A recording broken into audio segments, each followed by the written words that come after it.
다 함께 기도하겠습니다. 사랑과 은혜가 풍성하신 하나님, 오늘 우리를 임마누엘 동산에 불러주셔서 하나님의 뜻을 묻고 또 그 뜻을 이루기 위해 살게 하시니 그 은혜와 사랑을 감사드립니다. 공의의 하나님, 지금 우리가 살아가고 있는 세상은 교만한 자들이 권력을 잡고 하나님을 알지 못하는 자들의 지식이 가치를 만들며 감사를 모르는 자들의 욕심으로 가득합니다. 은혜의 주님, 우리를 불쌍히 여겨 주옵소서. 억눌린 자들의 목소리를 대언하게 하시고 우리 주 하나님을 아는 지식이 참된 지식임을 말하게 하시고 가난한 이들과 차별받는 이들과 함께 동행하며 우리를 자유케 하시며 부요케 하시는 하나님의 사랑을 증언하게 하옵소서. 사랑하는 우리 주님, 우리는 진실로 당신이 살아가신 삶을 본받고 당신이 이뤄내신 하나님 나라를 소망하지만 우리는 부족하고 연약하여서 항상 넘어지고 실패합니다. 하지만 주님, 우리는 당신을 사랑함으로 다시 일어서기를 원합니다. 그리고 다시 묻기를 원합니다. 우리에게 말씀하여 주옵소서. 오늘 강의하실 도울 선생님에게 영육간의 간건함을 허락하시고 선생님의 강의를 통해 하나님의 뜻을 묻고 배우는 시간이 되도록 우리의 마음을 열어 주옵소서. 감사드리며 예수님의 이름으로 기도드립니다. 아멘.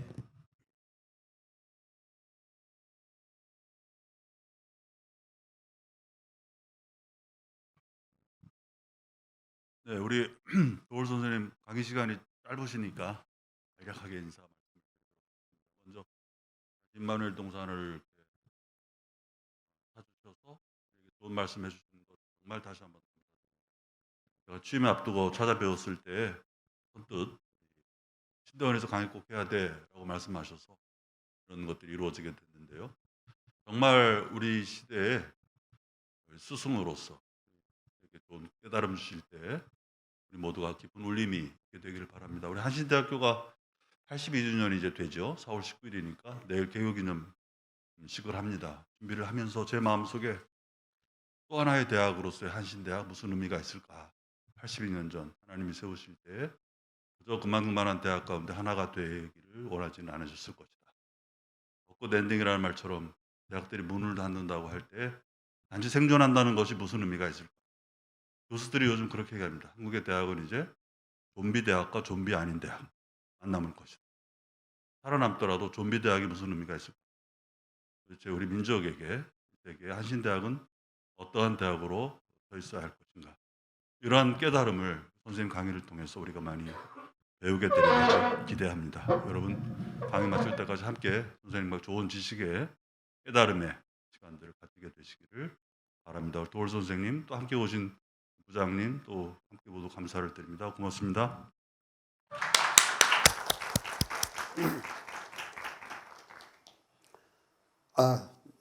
총장님께 감사드립니다.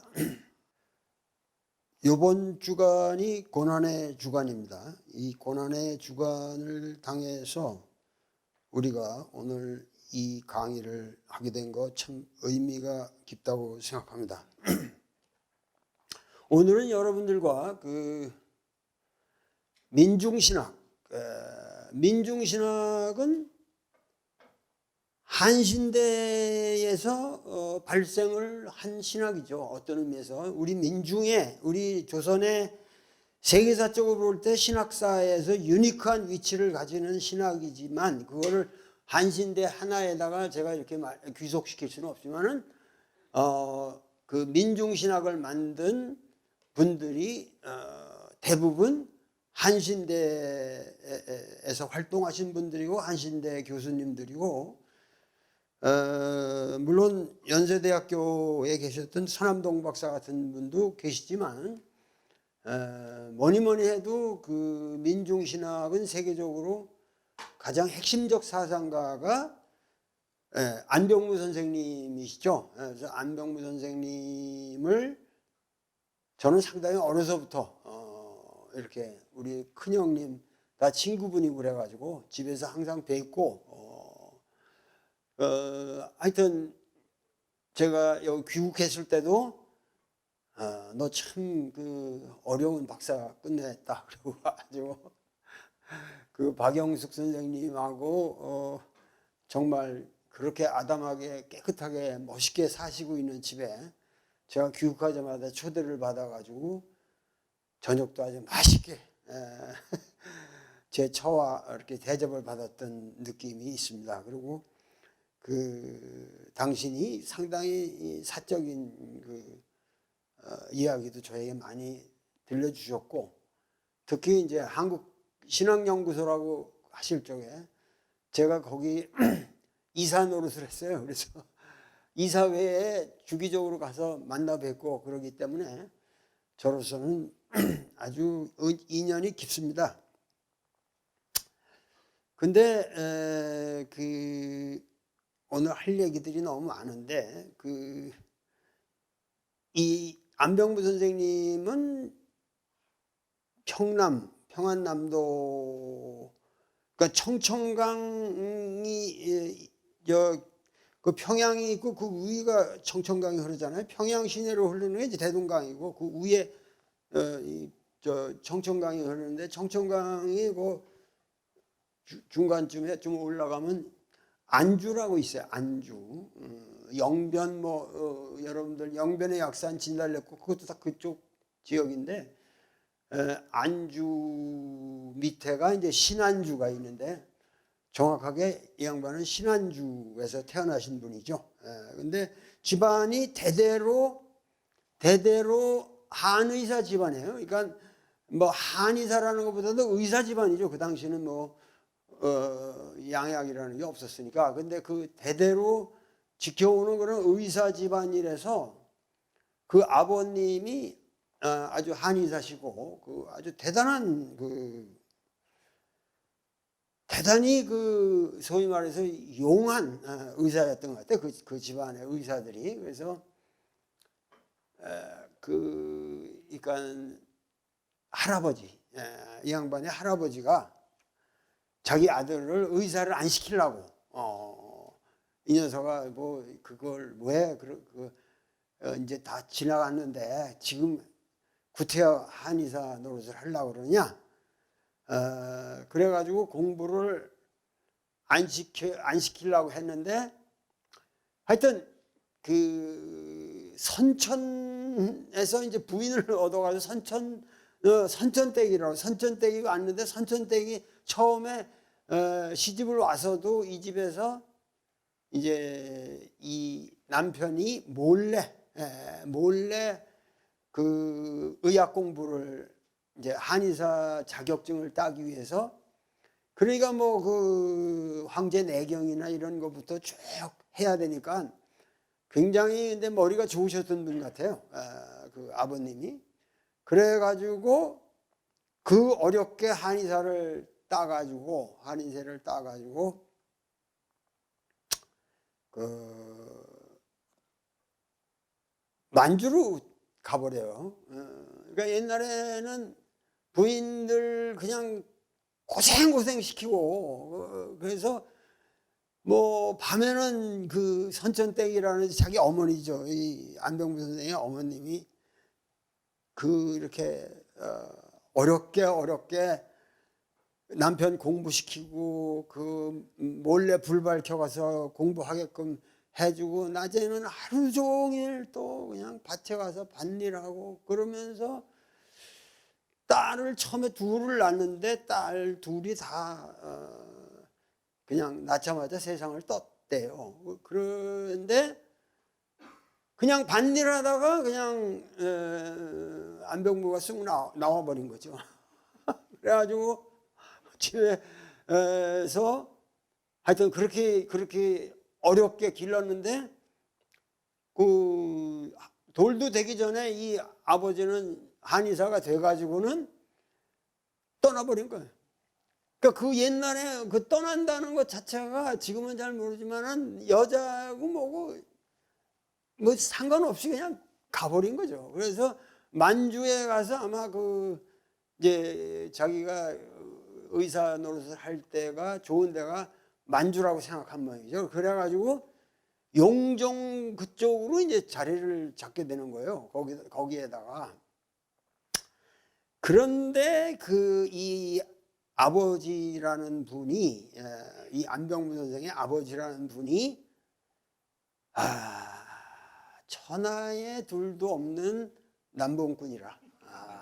그러니까는 옛날에는 환자들이 오면 대개 또 여자 환자가 많은데, 그러면은 그 환자에 오자마자 그냥 아무나 손을 덜쩍 잡잖아요.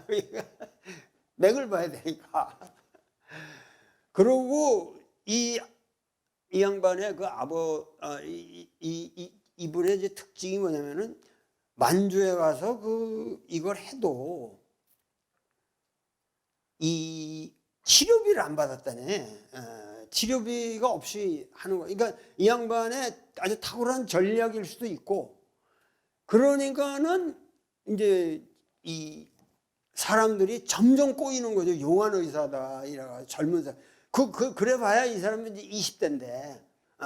그런데 특히 뭐냐면은 이 불임증에 용하다 이렇게 소문이 났대요. 그래가지고 젊은 여자들이 그냥 꾸역꾸역 모여드는 거예요, 집안에. 집안에 모여드는데, 그럼 뭐 배 밑에다가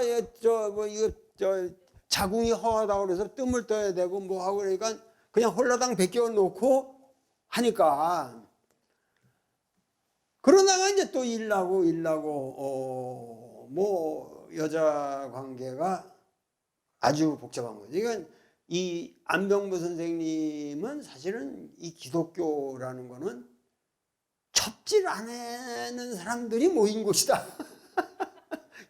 그거 하나였대요. 자기는 어렸을 때 내가 기독교인이 된다는 게 그저 이 남봉 안 피고 담배 술 안 먹고 이런 거 그것만으로, 하여튼 기독교인들은 그런 일은 없으니까 그래서 그 당시 그랬다고 그러는데, 제가 그 재미난 얘기를 하나 말씀드리자면, 내가 처음부터 사실 이런 얘기로 하려고 그러지는 않았는데 어떻게 이상하게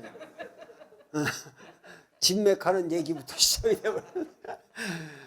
뭐냐면은, 내가 정말 이거는 대단한 사건 같아요. 왜냐면은 이 아들을 낳아가지고 그렇게 어렵게 좀 돌도 안 됐는데 덜커덩 그 수재가 나가지고 선천의 그 친정집 어머니가 그냥 돌아가셔 버렸어요. 근데 거기도 오빠가 둘이 있고 아버지가 있는데 그 남자 셋만 남겨놓고 그 어머니가 돌아가신 거죠. 그러니까는 그 친정 아버님이 이 집에다가 리퀘스트를 하는 거, 정식으로 집안이 이렇게 됐으니 그 며느리를 좀 친정으로 보내 주십사. 옛날에는 일종의 사실 그 여자 하나라는 게 노동력의 아주 근원이란 말이에요. 그 가정을 유지하는. 그래가지고 그 안병무의 어머님이 안병무를 그냥 업고 선천으로 갔어요. 선천으로 가서 거기서 이제 살고 있는데, 당분간, 그 당분간이라는 것도 말이 당분간이지 어떻게 되는 건 모르죠. 그 운명이 그 집에서. 왜냐하면 그 아들은 또 집을 나가버려서 전혀 깜깜무소식이니까. 그래가지고 그 안병무 어머님이 그 선천 친정에 가서 또 죽도록 일을 하는 거죠. 죽도록. 아버지하고 오빠 있는 데서 거기서 이제 농사 짓고 그 어렵게.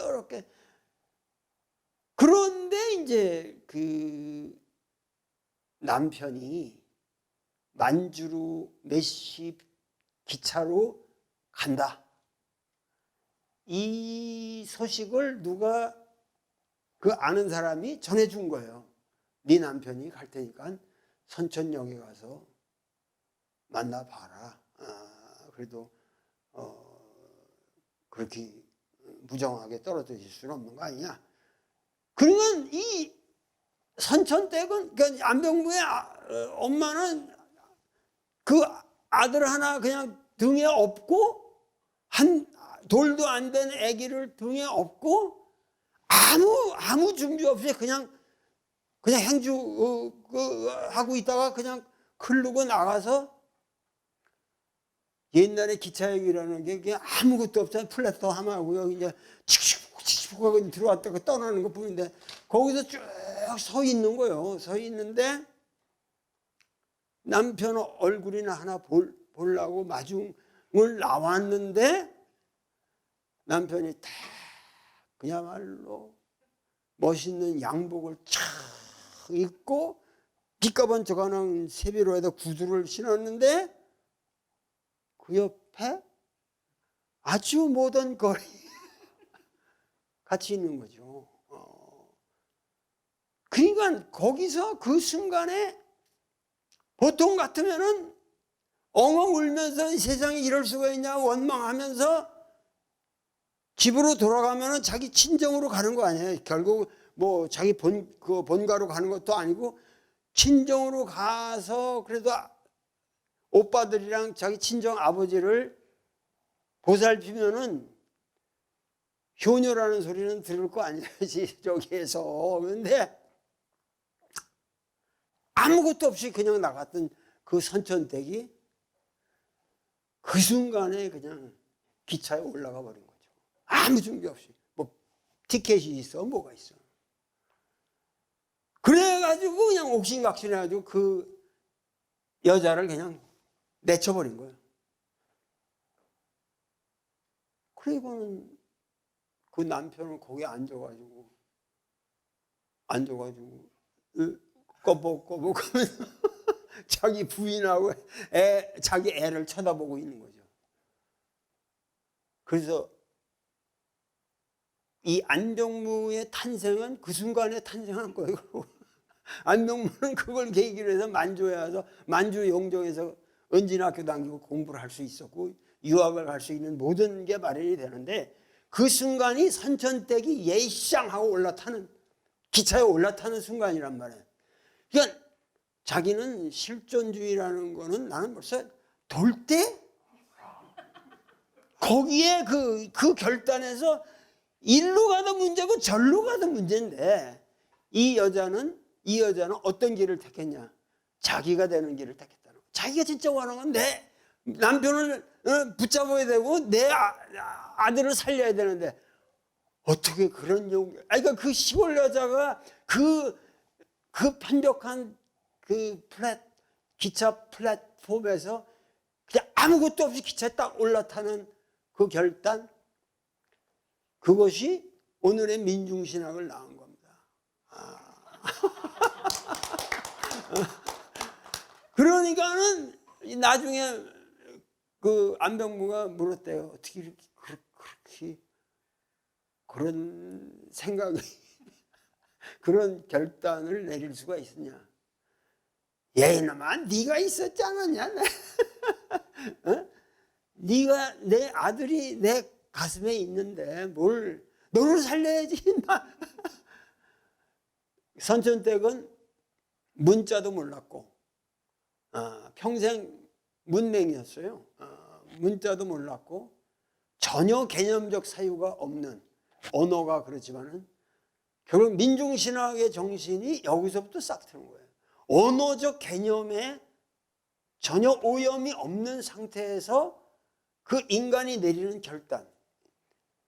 일례면은 이런 얘기 자꾸만 하면은 재미있어요? 한 얘기만 하나 더 할게요. 만주에 가서도 그냥 마누라를 그냥 박대만 하는 거지. 그리고 그냥 자기 오는 그 이쁜 손님들하고만 여자 손님들하고만 놀아나고 밤에도 그냥 다 거기서 자고 집에서 저기 하는데 또 인기가 하여튼 탁월했나 봐. 인기가 그러니까 멋있는 남자였겠지. 멋있는 남자고 지식인이고 그러니까는 여자들이 홀려가지고 이제 밤에도 어떤 여자가 아주 이쁜 그 젊은 20대 여성인데 선천댁한테 와서 그냥 이 일도 봐주고 빨래도 해주고 도와주는 척하면서 늦게까지 있는다는 거예요. 그런데 그 목적은 자기 남편이랑 밤에 자고 싶어가지고 밤늦게까지 이제 가서 도와주고 이러다가 이 선천댁은 눈이 다 속셈을 알지. 그래도 뭐 남편 시중들로 들어간다 그러니까 그냥 내버려 둔 거야. 그래가지고 밤을 거기서 이제 지내다가 일찍 새벽에 그 여자가 자기 집으로 가는데 남편한테 들킨 거지.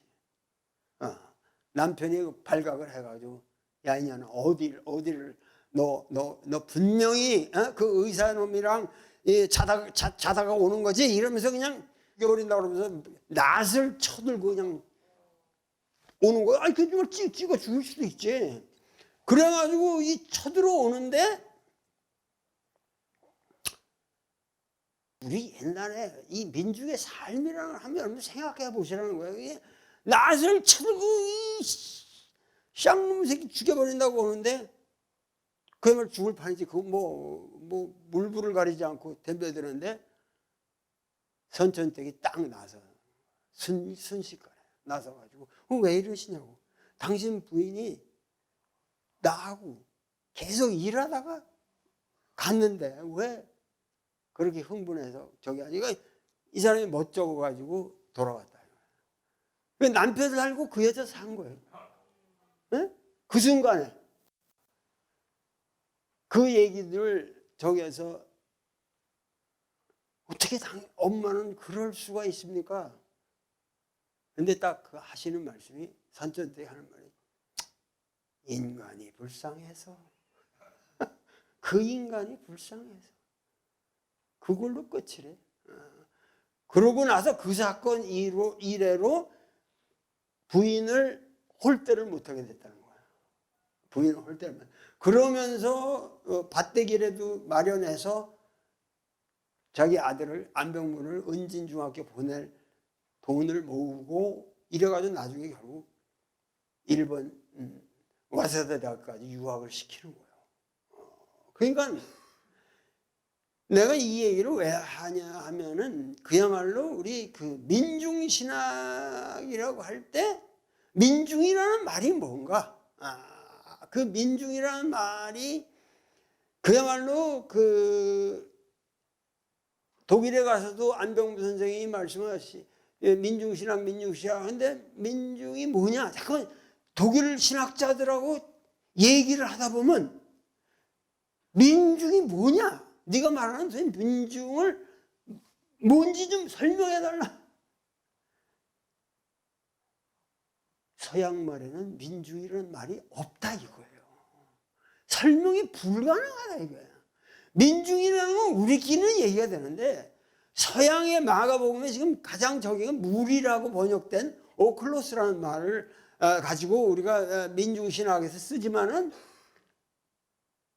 오클로스고 뭐고 민중이라는 말은 없다 이거예요. 서양 말에는. 그보다 더 중요한 거는 민중이라는 건 what question 무엇이냐라는 질문의 대상이 되지 않는다 그거예요. 가장 핵심은 왜 민중이 뭐냐 묻고 나한테 민중이 이거다 하고 대답하는 순간에 민중은 사라진다 이거예요. 그럼 민중이라는 건 뭐냐? 민중이라는 건 뭐냐? 이게 사실 현대 물리학의 개념이기도 한데 그게 이제 이 사건이라는 개념이 나오는 거예요. 이 말 한마디만 이해하시면 되는 거예요. 네? 지금 내가 여러분들에게 얘기하고 있어요. 여러분들은 저기 도올 김용옥이 있고 도올 김용옥이 뭐 머리가 좋아가지고 이렇게 해가지고 선천댁 얘기를 우리한테 해준다 이러고 지금 여러분들 날 쳐다보겠지만은 지금 불교적으로 말한다면은 쉽게 얘기하면은 나는 온의 가압의 색수상 행식에 그냥 임시 뭉쳐있는 형태가 뇌고 뭐고 그렇게 기맥히게 조립이 돼가지고 여러분들한테 지금 이런 얘기를 하게끔 내 기가 밀집되어 있는 사건을 여러분들 보고 계신 거예요. 이해가 좀 되십니까? 돌이라는 실체가 여기 있는 게 아니라 지금 여러분들 앞에 돌이라는 사건이 있는 거예요. 이 사건이라는 건 뭐예요? 여러분 지금 강의를 하고 있으니까 강의를 하고 있는 사건이죠. 여러분들 감동을 받으셨어요? 아직 못 받았어요? 감동을 받았다면 감동을 받은 사건이 있는 거고.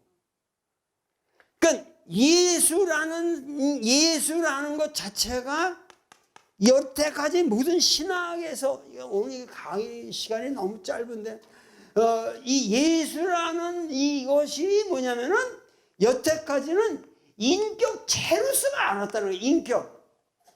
The person. 역사적 예수가 됐든 무슨 캐리그마의 예수가 됐든 그 예수라는 게 뭐냐? 인격이라는 거예요. 인격체라는 거예요. 인격체. 실체예요. 인격체. 그런데 예수는 인격체로서 예수가 어떤 사람이었고, 그 웃기는 얘기라는 거예요. 예수가 어떤 사람이었고, 예수가 어디서 났고, 어떻게, 이게 지금 중요한 게 아니라 뭐죠? 마가복음에도 세례를 받은 이후에 시험을 받고 사막에서 광야에서 하시다가 바로 어디로 가요? 갈릴리로 간다. 갈릴리. 왜? 갈릴리에는 예수가 같이 할 민중이 있었고, 거기서 뭐예요? 민중과 더불어 민중 사건을 일으킬 수 있기 때문에.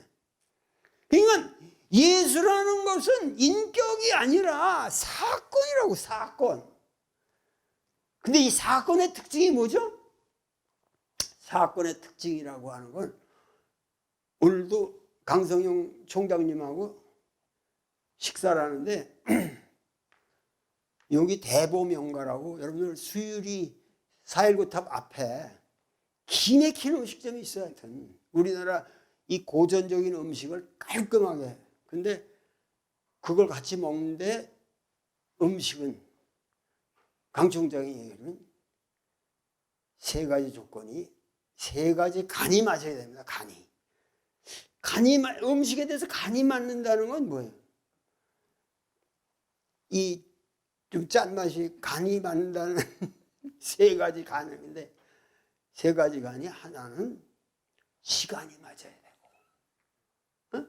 그 다음에는 어디서 먹느냐, 공간이 맞아야 되고, 그 다음에 누구랑 같이 먹느냐, 인간이 맞아야 된다. 이 세 개의 간이 맞아야 맛있는 거지. 아무리 여기 음식이 맛있다고 한들 그게 됩니까? 이게 뭐예요? 이 사건이라고 하는 거는 갈릴리라는 그 지평, 갈릴리 지평 후에, 그래서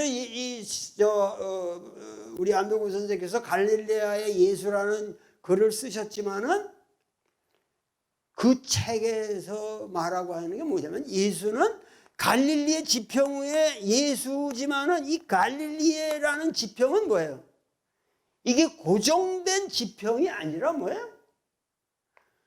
끊임없는 시간, 공간, 인간, 이 끊임없는 삼간의 조건 속에서 벌어질 수 있는 사건이죠. 그러니까 지금 우리가 이 민중신학을 여러분들 이해하려면 우선 예수라는 실체, 인격체에 대한 탐구가 아니라 예수 사건을 여러분들은 파악을 해요. 어떤 사건이었냐? 그 당시 갈릴리에서 어떤 사건이 일어났냐?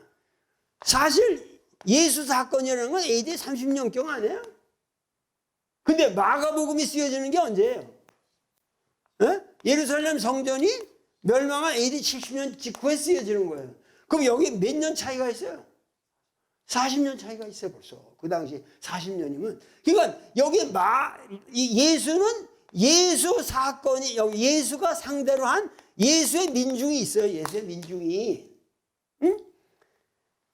여기는 뭐냐면 40년 후는 이미 마강의 민중이 있는 거예요. 그렇잖아요? 그러니까 여기 민중 사건하고 여기 민중 사건하고 전혀 달라요. 그렇지만 그건 지금 같게 여러분들이 인식을 하고 있는 거예요. 성서를 읽을 때. 그런데 이것만 같겠냐? 이게 오늘날 우리의 현실에 있는 이것과 같은 사건들이라는 얘기죠. 그 사건을 제일 먼저 자각을 하신 게 뭐냐면 태어나면서 발견한 사건은 선천적 사건이고 이 사람이 다시 발견한 사건은 전태일 사건이었다고. 그러면 전태일이 누군지 아시죠? 그 당시 청계천 피복 이 옷맨 들고 이런 데 가보면은 이렇게 앉아가지고 일어서지도 못했어요. 여기 이 천정이 이렇게 몇 층으로 이렇게 해가지고 거기서 자봉틀을 놓고 이 닭장이죠. 이게 완전 닭장보다 더 심한 닭장이지 그거야. 그런데 앉아가지고 하는데 이게 노동 조건을 개선을 하자. 그래서 도저히 안 되니까 나중에 이게 법적으로도 저기 하고 박정희 대통령한테 전태일이가 편지까지 써요. 이 편지까지 쓰고 그리고 법률 그 변호사들도 다 만나고 그래서 이걸 좀 개선을 해야 되지 않습니까? 지금 노동법상으로 이게 말이 안 되는데 왜 이거를 안 고치십니까? 하고 신문사 가서 호소를 하고 그 논문을 수십 개를 써가지고 노력을 해요. 합리적인 방법으로. 아무런 방법이 없는데 반향이 없어요. 그때는 전부 우리나라가 경제개발에 미쳐가지고 어떻게 하면 싼 노동임금으로 이걸 하느냐. 그러니까는 그 상황에서 뭐죠? 근로기준법 화형식을 자기가 기획을 한다고. 그 청계천. 근데 근로기준법 화형식이라 해서 누가 이게 꼼짝이나 하겠냐고. 그러니까 휘발유를 자기한테 부은 거죠. 내가 죽어야 그래도 사람들이 볼 거 아니냐. 응? 하여튼 그러고 나서 이 전태일이 그 앞에서 불이 확 타는데 한 10m 가량을 사람들에게 또 보이게 하려고. 그것도 안 봐주니까 뛰어가요. 그러다 쓰러지는데 그 근처 인근 병원으로 갔더니 또 근로 뭐 감독관한테 15,000원 하는 주사만 맞으면은 당분간 이게 문제가 이 지연을 시킬 수 있는데 근로 감독관이라는 놈이 한테 가서 또 그 의원에서 근로 감독관의 도장을 받아오시오 이러는 거야. 그래 갔더니 감독관 새끼가 난 모른다고 도망가 버렸어. 그렇게 해가지고 거기서 주사도 못 맞고 응급조치가 안 된다 상태에서 명동 있는 성모병원을 가는데 성모병원에서도 얘를 그냥 응급실에다 방치한 거예요. 몇 시간을. 치료 하나 안 해주고. 그래서 그 기다리다 죽었어요. 이 사태를 발견한 실제로 가서 발견했을 때 이 안병무 선생이 예수는 만인의 죄를 대속한다고 그래서 십자가에 못 박히셨는데 전태일은 우리나라의 수십만의 노동자들의 조건을 그 개선하기 위해서 자신이 휘발유를 붓고 그 십자가지잖아요. 그 십자가를 걸머졌는데 이게 예수 사건이 아니고 뭐냐. 나 여태까지 이거 신학 공부 잘못했다. 이 예수 사건을 우리 현실 here and now 여기서 발견하고 여기서 이렇게 안 하면은 이게 뭐 신앙이라는 게 뭔 의미가 있냐. 알겠죠? 그렇게 해서 예수 사건을 최초로 발견합니다. 예수 사건은 갈릴리 지평에만 있는 게 아니라 청계천에 있었다. 그리고 이거는 바로 우리 민중의 사건이다. 그러면서 몰트만하고 그때 온 몰트만하고 디베이트를 할 적에도 포인트가 그거예요. 뭐냐면은 민중이, 그러니까 민중과 하나님의 관계, 그러니까 민중이 곧 하나님이고 하나님이 곧 민중이라는 이 결론에 도착하는데, 예수가 곧 민중이고 민중이 예수다, 이런 메시지에서 몰트만이 계속 말하는 게 뭐냐면은,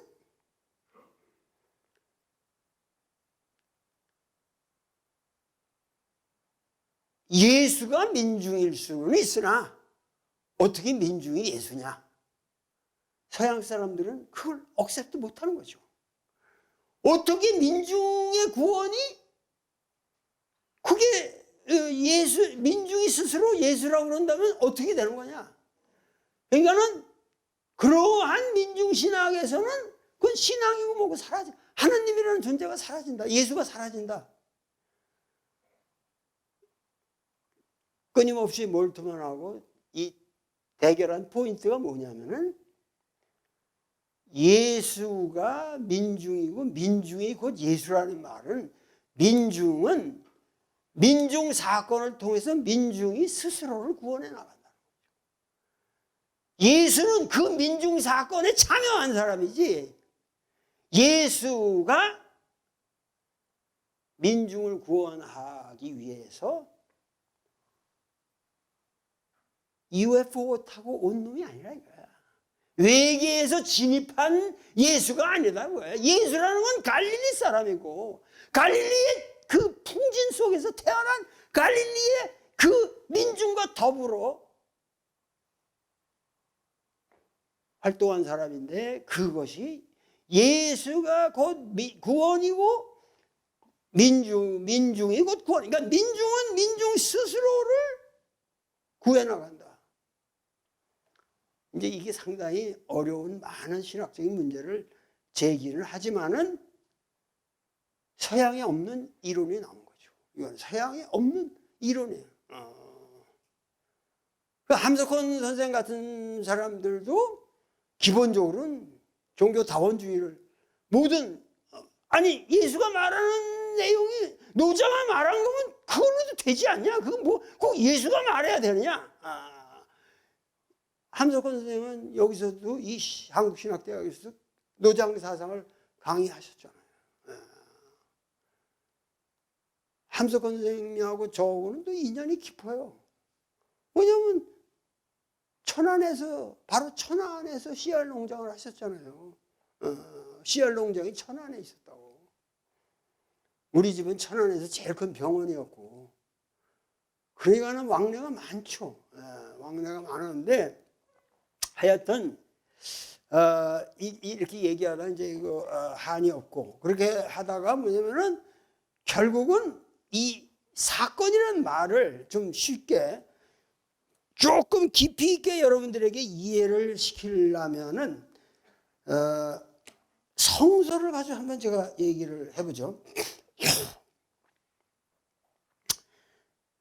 마가복음 제3장이 아니라 2장의 23절부터 28절까지 하나의 스토리가 들어가 있어요.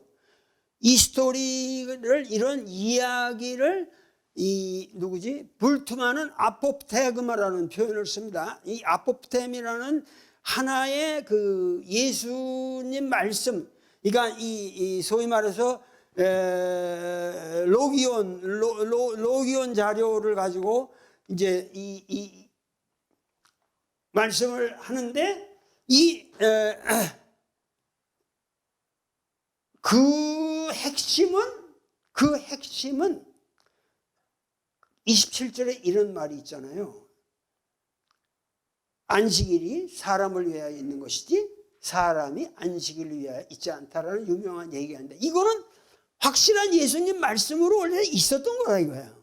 그러면 이 불트만의 시오리 이쪽 양식사학에서는 요 로기온 자료가 있었고, 요 로기온 자료를 자료를 전달하기 위해서 아래 위로 일정한 스토리를 만들어 지금 여기 끼워넣었다 이거예요. 아시겠습니까? 그러니까 이 양식사학에서는 이제 그런 파편들, 이 프라그먼트라는 건 이런 파편이 있고 저런 파편이 있는데 그 파편이 형성된 그 과정을 설명하는 건데, 여러분들 아시잖아요. 안식일에 예수께서 밀밭 사이를 지나게 되었다. 그때 함께 가던 제자들이 밀 이삭을 이게 자르다고 했는데 자르다면 안 돼. 이게 훑었다 그래야 돼. 이게 신명기에 보면 어디 가다가 이 밀밭이 있고 이런 게 있으면 손으로 좀 훑어 먹는 거는 괜찮다, 이런 구절이 있어요. 근데 이걸 낫으로 자르면 위법이 되는 거예요. 율법을 위배하는 것이다. 좀 합리적인. 요새 실정법으로는 이렇게 훑어 먹는 것도 좀 문제가 있겠지만은 그 당시에는 참 여유 있는 사회이기 때문에 가다가 그냥 몇 번 훑어 먹는 거지. 그런데 문제가 되는 것은 바리새파 사람들이 예수한테 보십시오, 왜 저 사람들이 안식일에 해서는 안 될 일을 하고 있습니까? 여기 포인트는 요거는 신명기에서 용서를 했으니까 되는데 바리새파니까 다 알 거 아니에요? 그런데 오늘이 안식일인데 유대인들의 안식일이 대개 금요일 날 저녁부터 토요일 날 저녁까지 됩니다. 그러면 이 안식일에서는 여러분들이 안식일이 얼마나 무서운 거라는 걸 잘 모르시는데, 쉽게 얘기하면 뭐냐면 모든 무에서 유로 가는 거는 안 돼요. 무에서 유로 가는 건 안 된다고. 무슨 말이겠어요? 쉽게 얘기하면 아파트에 사는데, 지금 이스라엘 가도 그래요. 이 보수적인 사람들이 사는 동네 가면 아파트에 사는데 10몇 층을 올라가야 되는데 단추를 누르면 불이 똥 들어오잖아요. 그게 돼야 안 돼. 없던 것이 생기면은 안식일에 위배되는 거예요. 이 안식의 시기라는 게 얼마나 무서운 건지, 얼마나 철저한 건지, 여러분들 그 율법이라는 게 이게 뭐 가장 에비던트한 게 한 38개. 이게 사실 안식일에는 자동차 티켓도 못 뜯는다는 거, 원칙으로. 경찰이. 없던 게 다시 생기는 거니까. 내비를 둬야지. 하여튼 이 안식일이라는 개념이 여러분들이 생각하는 그 주일을 지켜라, 이거는 완전히 후대에 기독교 사회에서 만들어진 그 다른 얘기고, 여러분들이 안식일이라는 게 구약 신약에 있는 안식일이라는 말에 대한 지금 개념이 없어요. 지금 개념이. 모든 걸 스탑해야 되는 거예요. 모든 걸 스탑해야 되는 거예요. 책 읽으면 되겠어요? 없던 지식이 여기 생기면 안 되는 거예요. 그날 안식일에는. 그러니까 이게 훑어먹는 거 안식일에 위배된다. 그러니까는 예수께서 반문하잖아요. 너희는 다윗의 일행이 먹을 것이 없어 굶주렸을 때 다윗이 한 일을 읽어본 적이 있느냐? 에비아달 대사제 때에 다윗은 하나님의 집에 들어가 제단에 차려놓은 빵을 먹고 함께 있던 사람들에게도 나눠줬다. 이걸 또 어디서 예수님이 유식한 분이라고 봐야죠. 그 과거의 고사, 꼭 공자가 춘추를 빌려가지고 사람들 까듯이 얘기를 한 거예요. 그 사제들밖에 아무것도 먹을 수 없는 빵이 아니냐. 그러면서 예수께서 이어서 말씀하시기를 안식일이 사람을 위하여 있는 것이지 사람이 안식일을 위하여 있는 것이 아니다.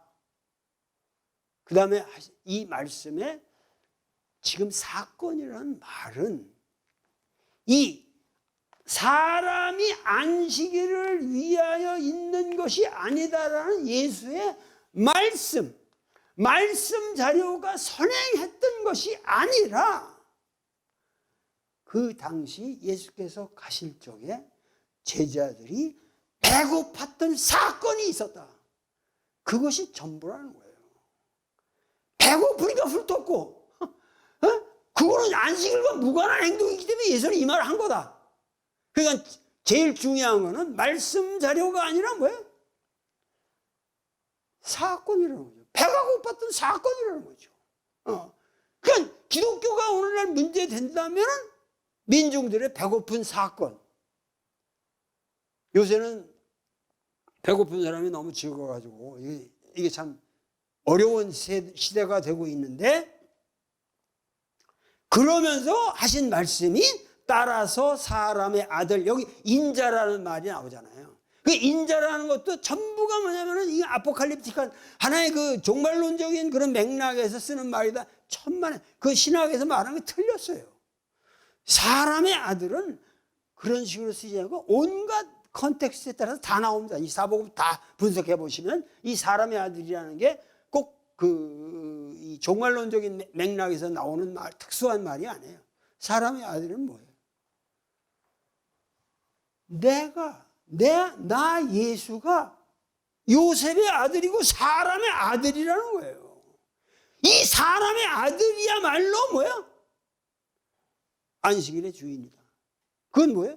인자가 곧 인자가 곧 안식일의 주인이다라는 말은 뭐예요?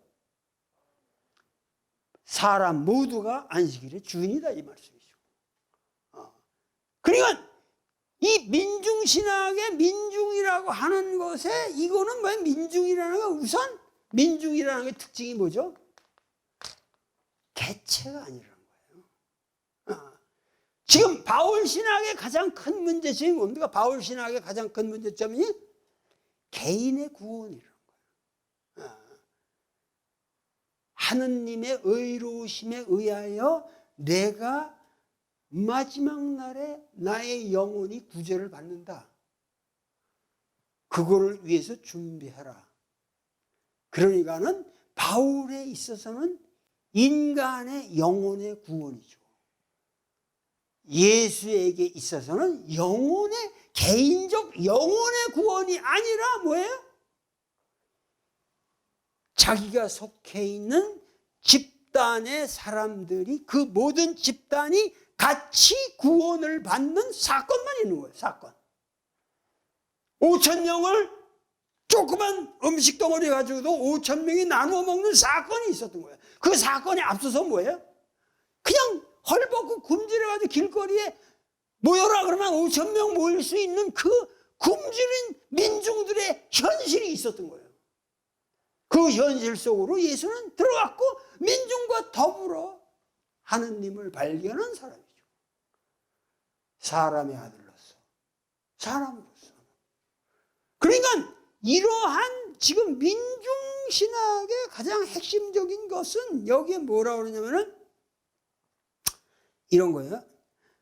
그 다음에 나는 참 요거 다음에 나오는 말들은 기맥히게 좋아하는데, 안식일이 되어 예수께서 다시 회당에 들어가셨는데 마침 거기에 한쪽 손이 오그라든 사람이 있었다. 물론 한쪽 손이 오그라들었다는 게 이게 무슨 엄청난 질병이라 생각되질 않아요. 이렇게 일시적으로 나도 지금 요새 글을 너무 쓰다 보니까 이게 막 내 손이 이쪽 손이 여기가 막 오그라져 가지고 힘들어요 요새. 그래서 호도 저 장흥에 이 호도를 사다가 그 열심히 이렇게 하고 있는데 효과가 좀 있어요. 장흥에 무슨 호도지? 응? 황제호도? 장흥에 황제호도가 효과가 있어요. 근데 오그려진 사람이 있어요. 그러니까 이제 바리새인이고 뭐고 이제 그 예수 이 안식일의 주인 여기에 당한 사람들 거기 붙어서 나오니까 또 이 안식일에 뭐 사람 고치고 저 녀석이 뭔 일 할 거다. 그러면 저놈을 이제 구실을 잡아가지고 죽여버리자. 응? 헤로데 당원들이라고 하는 사람들이 여기 일종의, 그러니까 일제시대 때 말하면 친일파 모임 같은 거예요. 일진회 같은 거예요. 이게 헤롯 당원이라는 게 이게 특별한 파티가 이 정당으로서 딴 데 안 나오는 표현이거든요. 그래 고발하려고 꽉 지켜보고 있는데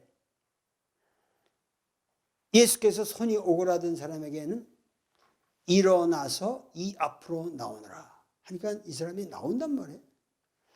그때 사람들을 향해서 하시는 말씀, 진짜 성경은 이 매력덩이 어리라서 안 읽을 수가 없어요. 나는 이 중국 고전에 그렇게 미쳐 있는 사람인데 이 안병무 선생도 이 기독교 교회를 나가고 신앙심이 깊어지니까 그 아버지가 뭐 발언권, 아버지는 전혀 이 안병무 선생한테 발언권이 있는 사람은 아니니까 그래도 뭐라 그러냐면 야, 이 녀석아, 우리 동양 고전에도 그 위대한 성인들이 많은데 왜 그 양놈한테 그렇게 홀려가지고 그거 뭐 신앙이라고 그러고 그렇고 하느냐. 양놈한테 홀리지 마라. 맨날 이렇게 말씀하셨다는 거예요. 근데 홀리지 않을 수가 없어요. 이 마가복음만 봐도 왜 이렇게 내가 중국 고전을 깊게 공부하는 사람이 이 성서를 이렇게 히라보로 파고 이러는지 나도 이해가 안 가. 사람들을 향하여는 안식일에 착한 일을 하는 것이 옳으냐? 착한 일을 하는 것이 옳으냐? 악한 일을 하는 것이 옳으냐 하고 물어요. 이 히라보로 이렇게 보면은 굉장히 그 운이 기맥힌데, 그러고 하는 말이 뭐냐면 바로 사람을 살리는 것이 옳으냐, 사람을 죽이는 것이 옳으냐고 물어요. 사람들이 아무 말을 못해. 야, 안식일이라고 사람 죽이는 게 안식일을 지키는 거냐? 이렇게 탁 논리적으로 치고 들어가는 거죠. 예수께서 그들의 마음이 완고한 것을 탄식하시며 녹이 띈 얼굴로 그들을 둘러보시고 나서 손이 오그라든 사람에게 말씀하셨다. 손을 펴라. 그것이 것. 손을 펴라. 쫙 펴지지 않을 수 있어? 이렇게. 그러니까 그 고통받는 민중의 현실이, 오그라든 현실이 펴지는 거죠. 이게 예수죠. 이게 예수 사건이고. 그러니까 이러한 나는 그야말로 그러면서 이 예수 사건을 바라보는 사람들이 이제는 안 되겠다. 바리새이 사람들이 나아가서 즉시 헤롯 당원들과 만나 예수를 죽이는 방도를 모의하였다.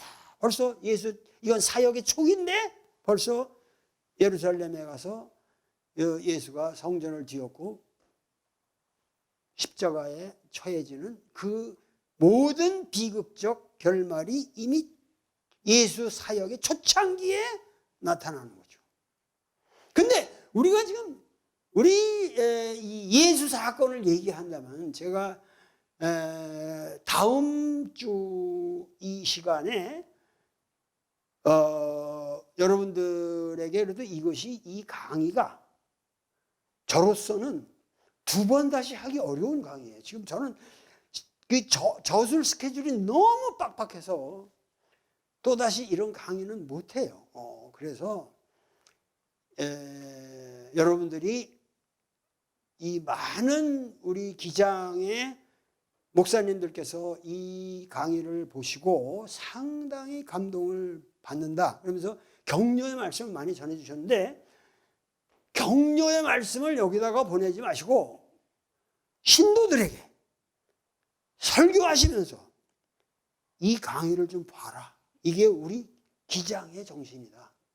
이렇게 해서 이 강의를 수십만 명이 볼 수 있도록 해야 이게 부흥회란 말이야. 부흥회 따로 할 필요가 있어요? 나를 부흥사로 모시는 게 제일 낫지. 그리고 지금 우리 한국신학대학에 이 신대원에 오는 학생들이 점점 줄어들고 있는 건 현실이잖아요. 그리고 인구도 줄고 있고 모든 게 상황이 이런데 그야말로 신학이라는 것은 정말 위대한 학문이고 이 신학을 공부하려면은 수율이 한신대 신대원밖에 없다. 이거를 자각하게끔 예수 사건을 일으키셔야죠. 여러분들이. 예수 사건을 일으키셔야 한단 말이에요. 그래서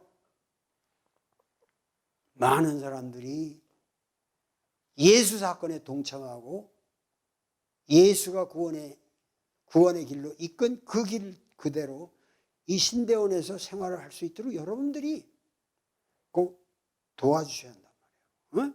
그렇게 해서 이 강의를 몇십만 명이 우선 듣도록 그렇게 여러분들이 사방에다가 퍼날르고 이걸 하세요. 그런데 하여튼 나는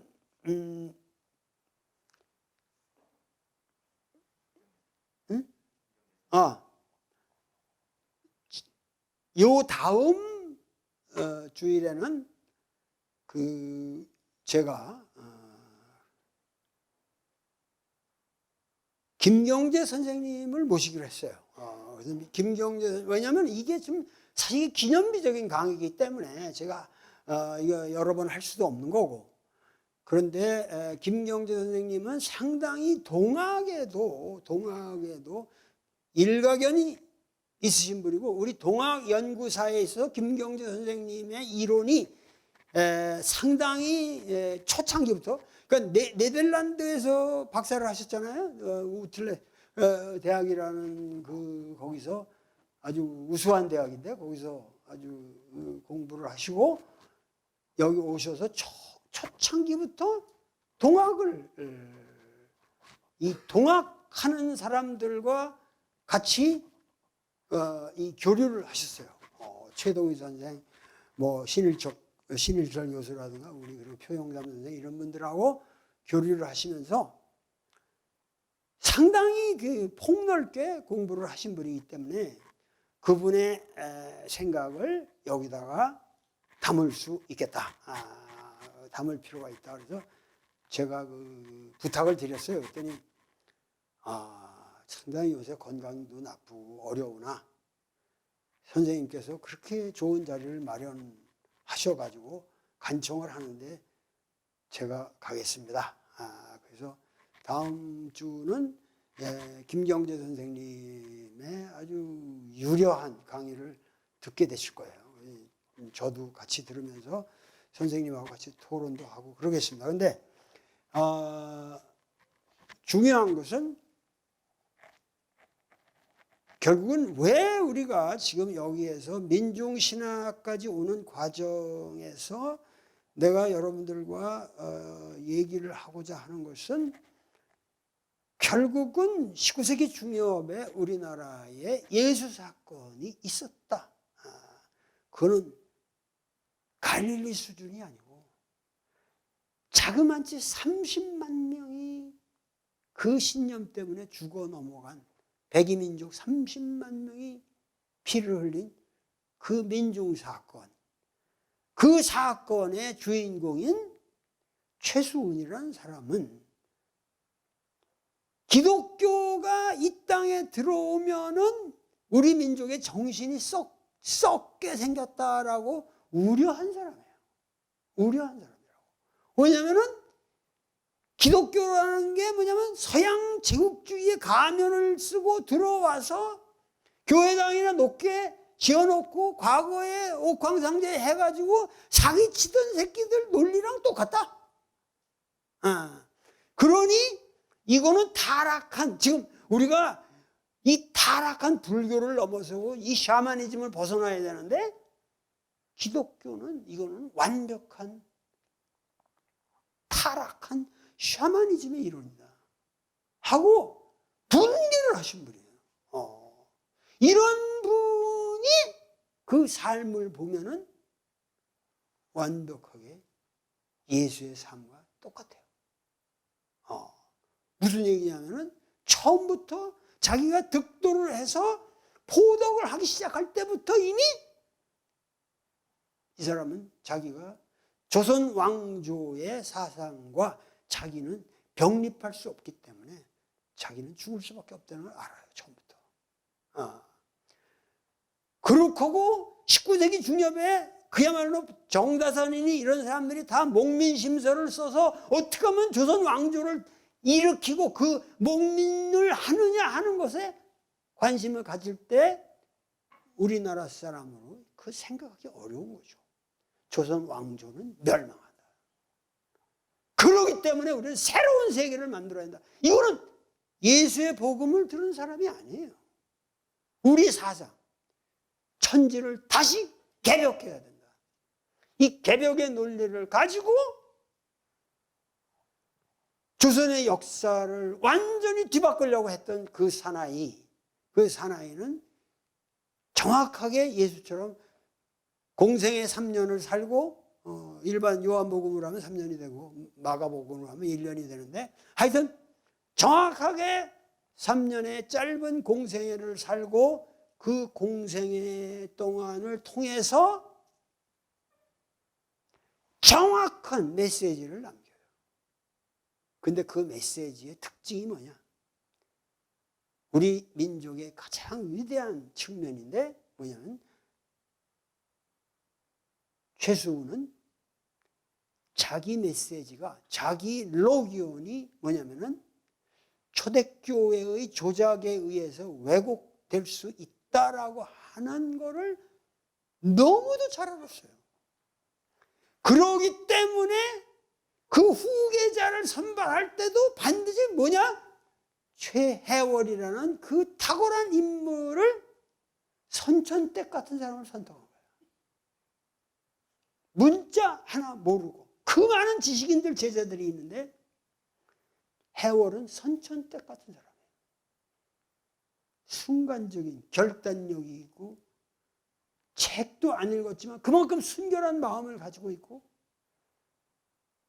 선생님의 말씀이라면 무조건 깊게 순종하고 따라가는 그리고 그 깊은 뜻을 정확하게 파악하는 그러한 인물이었어요.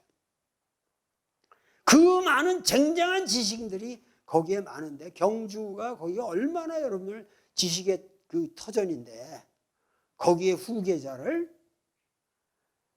최경상이라는 해월이라는 무식한 사람을 선발한 것 자체가 왜? 얘는 캐리그마를 만들 놈이 아니다. 단순한 거예요. 초대교회 이권 같은데 넘어갈 놈이 아니다. 그래서 마지막에 자기가 평생 나는 캐리그마가 없는 나의 말씀을 내 로기온 자료를 내가 썼다.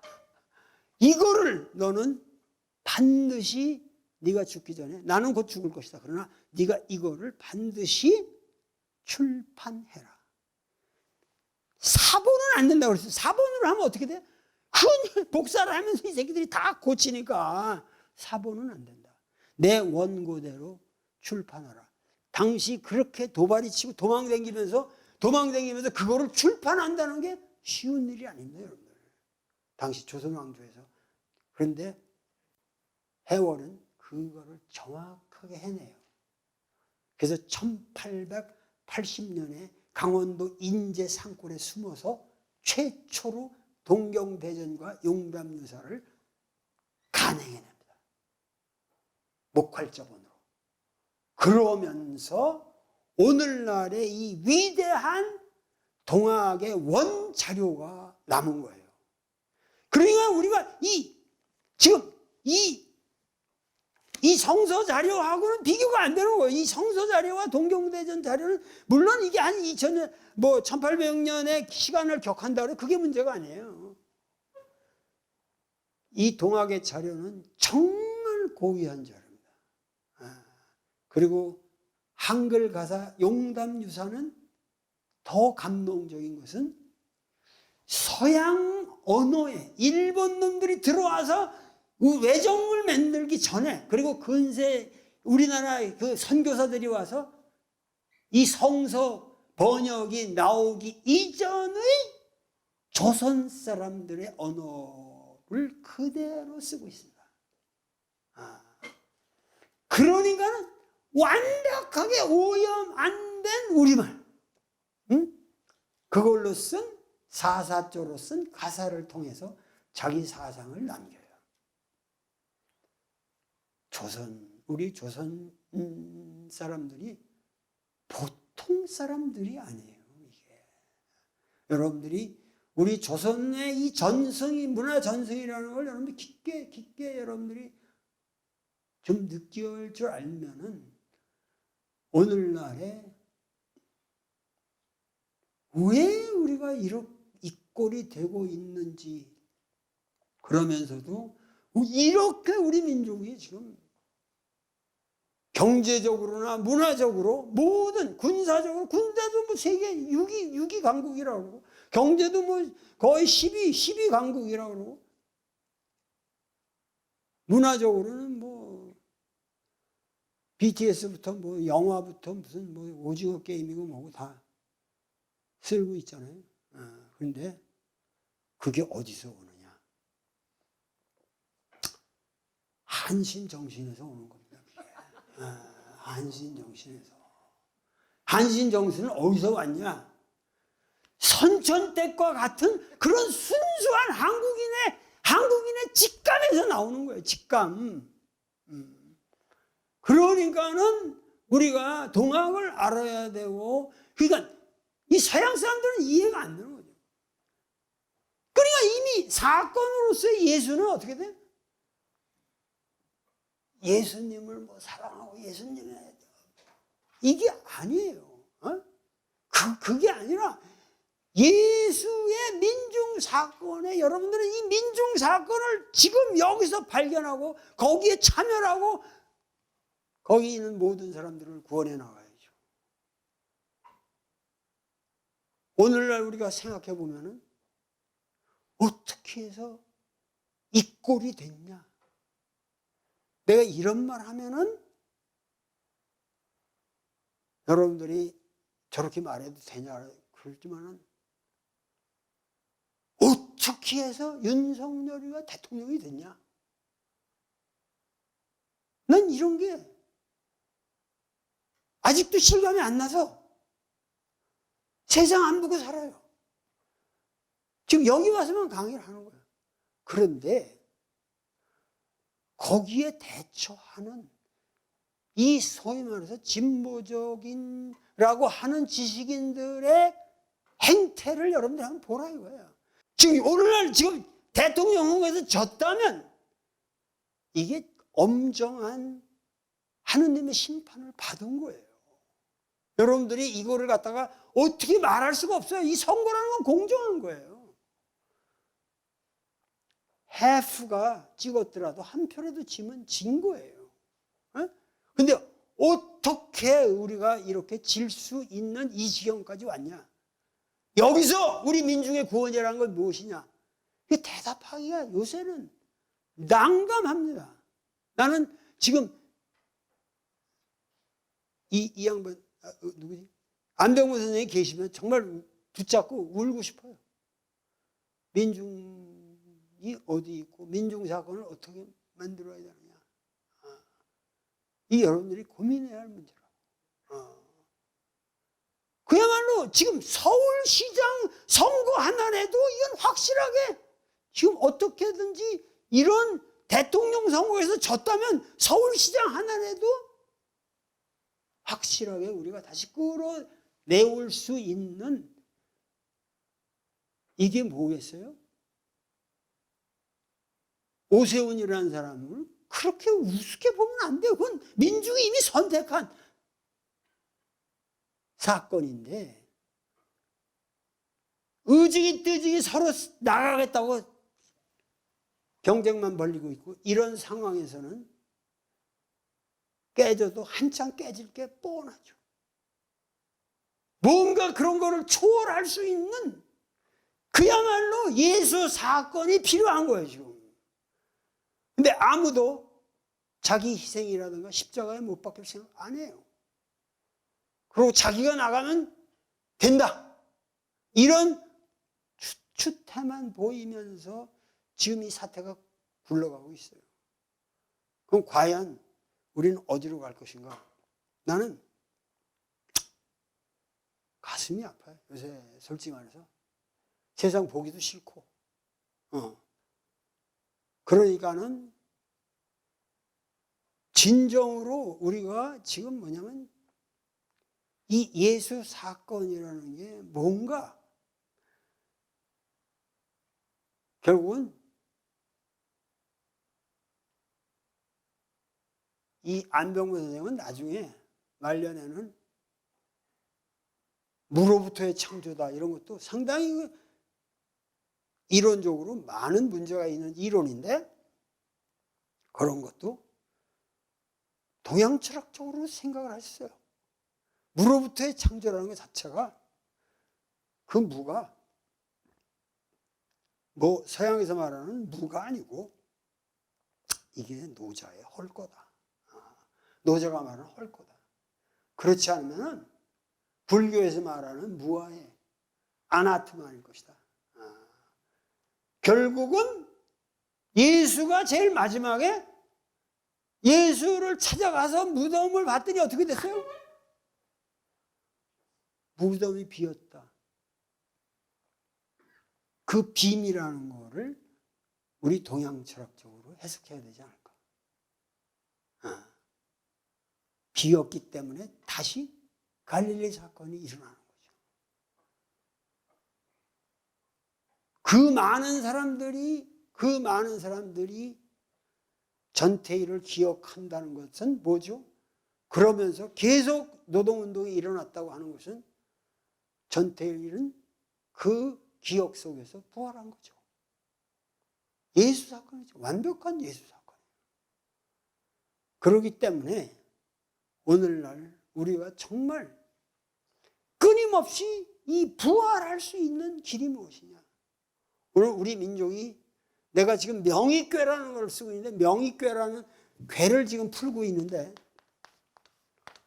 명이라고 하는 이 사람의 밝은 명이고 이게 평탄을 우리 아주 평탄할 이라고 해서 명의궤 그러면 무슨 밝은 궤인 줄 아는데 이 이라는 거는 무슨 얘기야? 명의라고 하는 거는 여기에 이렇게 병변이 들어간 거예요. 이게 이가 그래서 명의는 밝음이 손상되었다. 밝음이 가려졌다. 손상되었다. 여러분들 옛날에 우리 어렸을 때 그 6.25 때 이렇게 다친 분들은 뭐라 그러냐면 상위군인이라고 그랬어요. 이해 가시죠? 상위군인? 상위가 이거 이 이자예요. 밝음이 완전히 사라졌다. 그럼 뭐죠? 명이라고 하는 건 밝음이 아니라 이건 뭐예요? 밝음이 사라졌다. darkness. 지금 우리는 명의의 시대를 살고 있습니다. 밝음이 사라진 시대. 그래서 명나라가 완전히 청나라에게 먹히고 나서 그 암울한 그 명청 교체 시기에 활동한 황종이라는 사람이 그 유명한 명의 대박록이라는 걸 씁니다.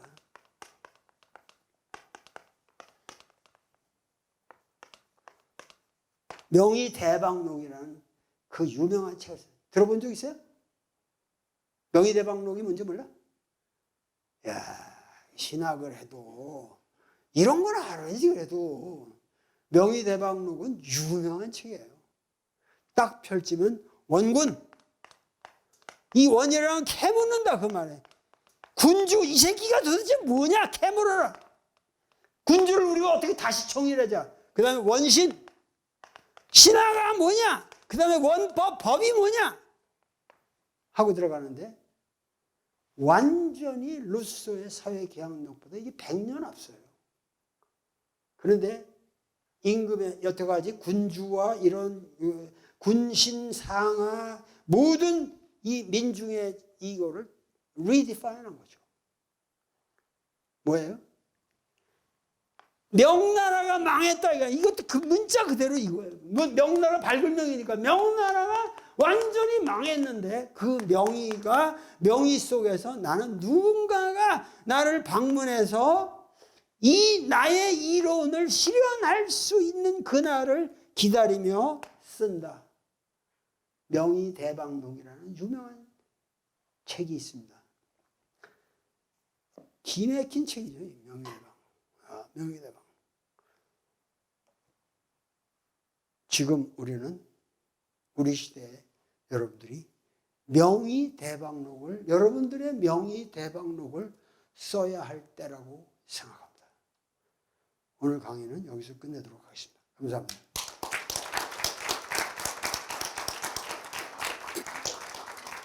기도.